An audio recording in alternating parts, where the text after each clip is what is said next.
mamma teica tā, viņa saka, bērni, es šodien jums neko neatnesu. Tikai izlasīju no zirgu mēsliem graudiņus, sēkliņas. Un pēc tā gadījuma mamma naktī, jo tur mums blakus bija kaut kur, laikam kaut kāda, to es neatceros, bet tikai es zinu, kad stāstīju, kad blakus bija kaut kāda zivju pārstrāde. Un mamma gāja naktī grabināties pie atslēgas, lai domātu, ka viņa grib zaktiet kaut ko. Un viņas arestēja uz 2 gadiem cietumā. Un mūs ar valdi nosūtīja uz bērnu namu. Tāpēc mamma rīkojas, lai nenomirtu pārējie 3 bērni no bada, jo Ojārs mira bada nāvē.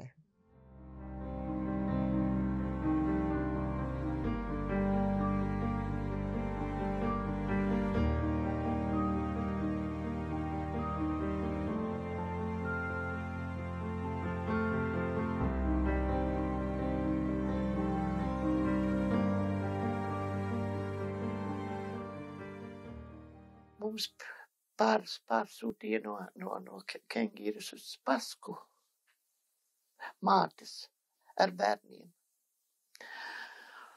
Bērnus mums Paskā tūlīt noņēma un novietoja ārpus zonas.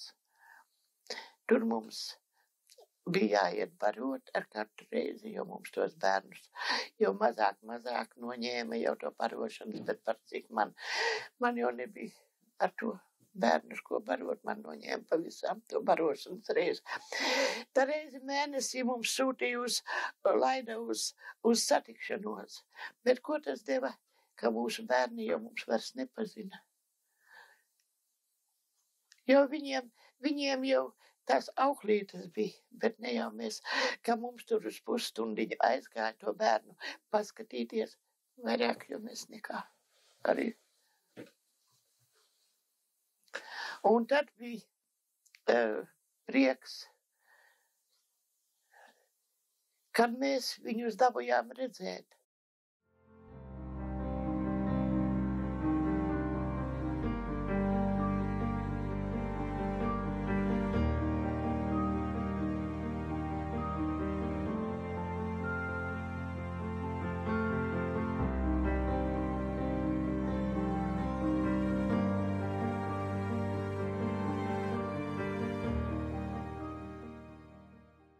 Bija tas gads, ka viņi teļus pieskatīja, viņi tagad gan tos teļus, kolhos teļus, un uznāk negaiss, un pērkoni sāk dādēt, un teļa aizskrien taigā. Un mamma stāv un domā, tagad viņai vēl cietums arī draud, tāpēc kā nekad tie kolhos teļi, un viņi pazuduši, un viņi šausmās domā, ko darīt, un sāk lietus gāzt. Viņiem ugarā bija viens no vēl līdz paņemtiem vecs mētelis, kas bija jau galīgi saplīsis un lupatās, un uzlīst lietus, un no tā mēteļa sāk smaržot Chanel smaržas. Tas bija mammas smaržas Chanels numur 5. Viņi bija Parīzē, viņi pirka arī sev arī pūru pirka Parīzē, un viņi jūta to smaržu, un kā viņi pat teica, viņi saka, un pēkšņi es atceros Parīzi, un atceros, ka vēl kaut kur ir tā skaistā dzīve, un tā normālā dzīve, kur nav viss tas ārprāts. Un tas ir tas moments, kas ļauj varbūt cilvēkam izdzīvot, ka viņš ir bagāts garīgi. Un viņam vēl ir cits kaut kas, par ko domāt, ko atcerēties, ko pieminēt.